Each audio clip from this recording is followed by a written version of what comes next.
એવું ક્ષેત્ર કે જેની અંદર એવું લાગે કે મેલ ડોમિનેટેડ ડિપાર્ટમેન્ટની અંદર મહિલાઓ શું કરતી હશે.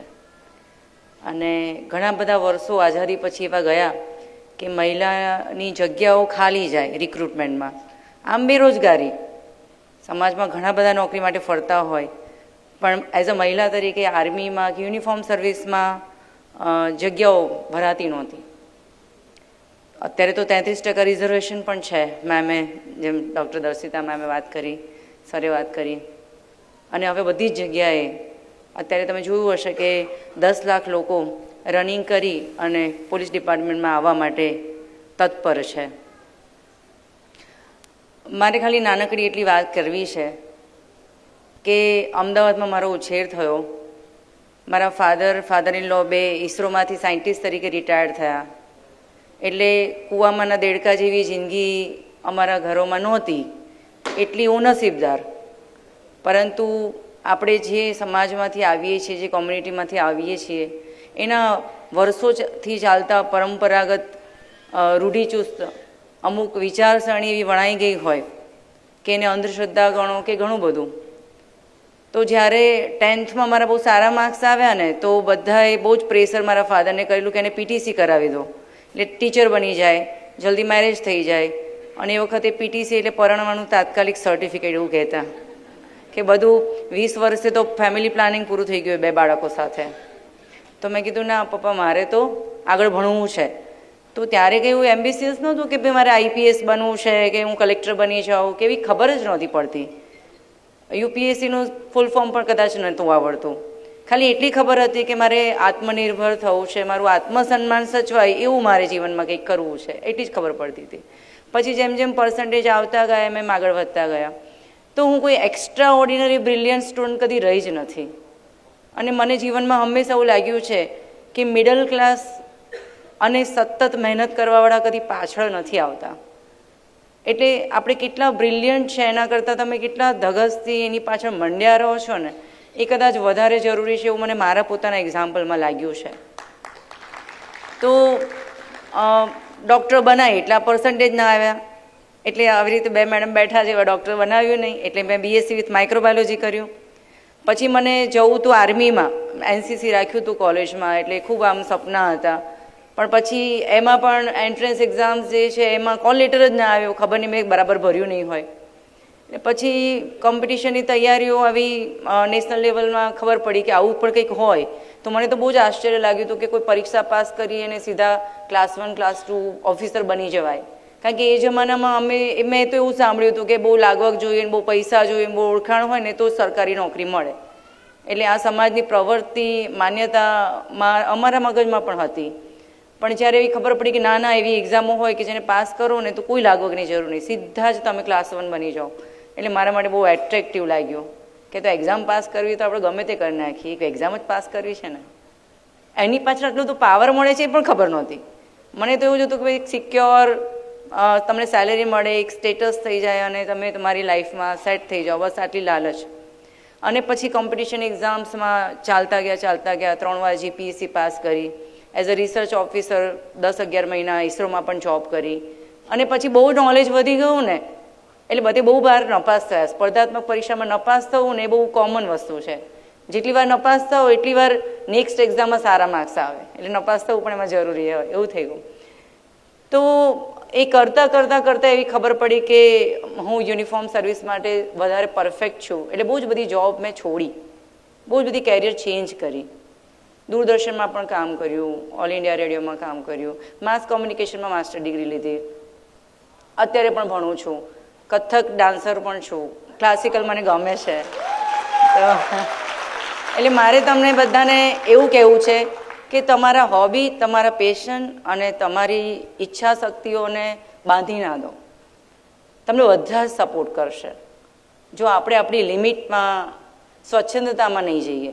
સ્વતંત્રતા નહીં મળે એવું નથી, પણ આપણે પોતાની જાતે બાંધી દઈએ છીએ. જેમ દેવકી મેમે કહ્યું કે તમે કયા પ્રકારના બેડીઓ જાતે પસંદ કરો છો, હું એને એવું જ કહીશ. રૂપાળા નામ હોય છે પણ આપણે જાતે એને બંધાવવાનું પસંદ કરી લેતા હોઈએ છીએ. બાકી એને તોડીને કંઈ બગાવત કરવાની જરૂર નથી. કારણ કે મને ખ્યાલ છે કે મારી સાથે કોમ્પિટિશનમાં ઘણી બધી છોકરીઓ બહુ સારા સારા ઘરની ભણેલી ગણેલી આવતી અને આજે એ લોકો કેરિયરમાં ક્યાંય નથી.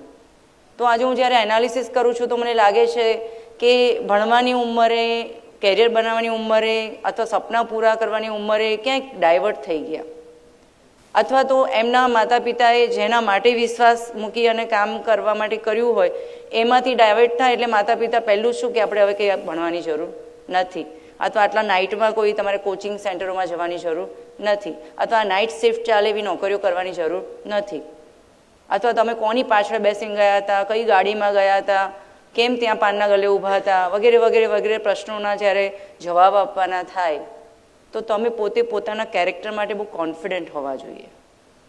આજે જ્યારે અમે એવા જગ્યાએ છીએ તો કમાન્ડો ટ્રેનિંગ હોય કે ટ્રેનિંગ્સમાં જ્યારે જતા તો ફિમેલ માટે કોઈ ત્યાં સ્ટ્રક્ચર જ નહોતું, કારણ કે એ લોકો કદી વિચાર્યું જ નહોતું કે આવા લેવલે ફિમેલ આવીને ઊભી રહી જશે. અને કમાન્ડો ટ્રેનિંગમાં તો મેલ ફિમેલ ક્રાઇટેરિયા અલગ જ નહોતા, બધું એક જ. એટલે બધી જગ્યાએ રસ્તા પાડ્યા અને થેન્ક ગોડ કે મને એવા પુશઅપ કરવાવાળા ગુરુજનો મળ્યા, ઘણા લોકોએ પથરા નાખ્યા તો એ સારું થયું તો ખબર પડી કે આવાય હોય, અને કપરા સમયમાં સારા મિત્રો મળે છે. એટલે એમ કરતાં કરતાં કરતાં આજે મને એવું થાય છે કે 2 દીકરીઓ મારી છે, પટેલ સમાજમાંથી આવું એટલે પહેલી દીકરી જન્મીને તો બધાએ એવું માની લીધું કે ચલો કાંઈ નહીં બીજામાં દીકરો આવશે. પછી બીજી દીકરી આવીને તો રમાડવા આવે ને તો જાણે મને પેલા કોન્સોલેશન આપતા હોય ને, કરે રે અરે પણ મેં કીધું તમને ક્યાં વાંધો છે. અને આપણને એવું થાય કે અત્યારે મને લોકો એવું કહે છે તારી ઉંમર નથી જતી રહી, ત્રીજું વિચાર હવે મારે ક્યાં જવું. એટલે મને કહેવાવાળું બહુ ભણેલું હોય, મને અંડર એસ્ટિમેટ કરે કે એને અંડર એસ્ટિમેટ કરે ખબર નહીં. એટલે મને એવું થાય કે રિયલમાં આપણે દીકરીઓને અત્યારે દીકરાની જેમ ઉછેરીએ છીએ. હું દેવકી મેમ સાથે બહુ જ સહમત છું કે આપણે દીકરાઓને થોડી દીકરીઓની જેમ ઉછેરવા પડશે.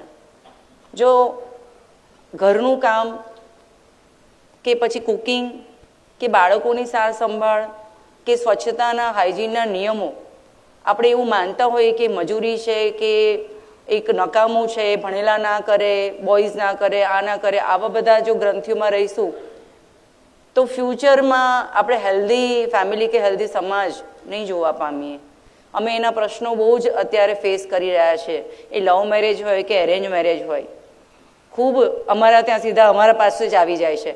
એક જમાનો હતો કે લોકો બહુ સારી રીતે સેપરેટ થતા કે જે ગામ જવું નહીં એનું નામ ના દેવું કરીને પૂરું કરી નાખતા, 5 પંચ મળે અને છૂટા થઈ જતા. આજે બધા અમારી પાસે આવે છે કે આને પૂરી જ દો પહેલાં, પછી મારી સામે મારો, ઊંધો લટકાવો. પછી મને એવું થાય કે ભાઈ આવું તમે આતંકવાદી સાથે નથી કરતા, તમે જે અપેક્ષા રાખો છો એવા પાવર તો પોલીસ પાસે નથી. અમારી પાસે 24 જ કલાકના પાવર હોય ને લોકો એવું ઈચ્છે કે તમે આજે તો ઉપાડી ગયા હતા કાલે કેમ ગામમાં ફરે છે. ભાઈ કાલે ગામમાં ફરે જ, કારણ કે અમને ઓવરનાઇટનો જ પાવર છે. પછી અમે કોર્ટમાં રજૂ કરીએ તો કોર્ટે છોડી મૂકે, કેટલાને જેલમાં ભરે, શું કામ? એટલે બિંગ અ લેડી, મારા ફાધર મેં કહું એમ કે સાયન્ટિસ્ટ હતા ને એટલે મને પહેલાં એવું લાગતું કે એ મારા આઈડિયલ છે. મારા મધર 7 ધોરણ ભણેલા અને મારા સાસુ બિલકુલ ભણેલા નથી. તો આજે મને સમજાય છે કે મારા ફાધર નહીં, મારા કરેજ પાછળ અને આમ મંડ્યા રહેવા પાછળ છે ને મારા મધર અને મધર ઇન લોનો વધારે હાથ છે. કે જે એ લોકો નિરાશ જ ના થાય. આપણને એવું થાય 365 દિવસ સવારે ઉઠીને રસોઈ બનાવવાનું અમને ગમતું કેવી રીતે હશે? આમ મોનોટોનસ લાઈફમાં પણ એ લોકો એટલું સરસ રીતે ઢળી પડ્યા હોય. એમની ઇકોનોમી એવું કહેવાય કે કોઈ બીકોમ કે પીએચડી કરેલો કે સીએ ને મેનેજમેન્ટ ના આવડે એટલું સારું સરસ ઘર ચલાવી શકે. હું બધી જ સફળ ગૃહિણીને ક્રેડિટ આપું છું કે એના લીધે અમારા લોકોની નોકરી ચાલે છે. બાકી અમારા બાળકો કોણ સાચવે? કદાચ મારે સાચવવી પડે મારી 2 દીકરીઓ તો અમારે સાંજ સુધીમાં 2-3 વાર ઝઘડી પડ્યા હોઈએ. એટલે એ લોકો મારા કરતાં વધારે સારું હેન્ડલ કરે છે.